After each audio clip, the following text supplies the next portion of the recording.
देखिए कैसे हुआ ये सब। ऑस्ट्रिया हंगरी ने सर्बिया को धमकी दी तो सर्बिया के पीछे रूस आ खड़ा हुआ। रूस का साथ देने के लिए फ्रांस आ गया और फिर फ्रांस की मदद के लिए ब्रिटेन को भी आना पड़ा। मतलब पुरानी संधियों और दोस्ती के चक्कर में एक छोटा सा झगड़ा पूरे महाद्वीप की लड़ाई बन गया। कुछ ही हफ्तों में पूरा यूरोप आग के लपटों में। लेकिन ये तो थी बड़े देशों की बात। उन सैनिकों का क्या जो मैदान में लड़ रहे थे? उनकी दुनिया तो पूरी तरह बदल चुकी थी। ये एक सैनिक की डायरी के कुछ शब्द हैं जो उस खौफ और अनिश्चितता को दिखाते हैं जिसमें लाखों लोग जी रहे थे। पश्चिमी मोर्चे पर तो युद्ध का मतलब ही बदल गया था। अब लड़ाई बहादुरी की नहीं रही थी, ये तो एक तरह की मौत की फैक्ट्री बन चुकी थी। फ्रांस की कीचड़ से भरी खाइयों में ये एक औद्योगिक नरसंहार था, जहां इंसानों को मशीनों से काटा जा रहा था।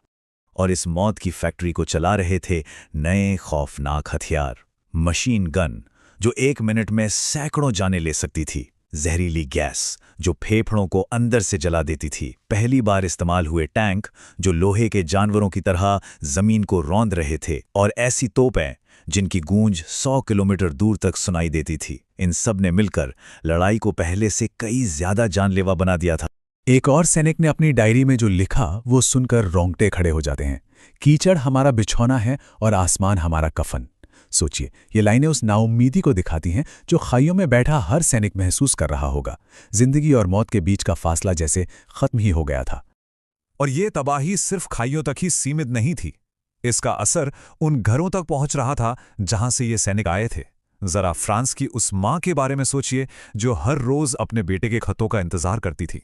पहले खत में उसने लिखा, मां मैं ठीक हूं, और आखिरी खत में लिखा था, अगर मैं वापस ना आऊं तो मेरा कमरा वैसे ही रखना।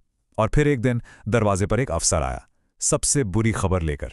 यह सिर्फ एक मां की कहानी नहीं थी, ये पूरे 50 लाख परिवारों की कहानी थी। धीरे धीरे ये आग सिर्फ यूरोप तक ही सीमित नहीं रही।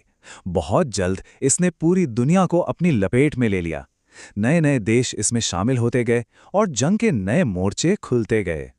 और इसमें भारत का भी एक बहुत बड़ा और अक्सर भुला दिया जाने वाला योगदान था। उस समय भारत पर अंग्रेजों का राज था। आजादी के वादे पर करीब 15 लाख भारतीय सैनिक ब्रिटिश साम्राज्य के लिए लड़ने गए।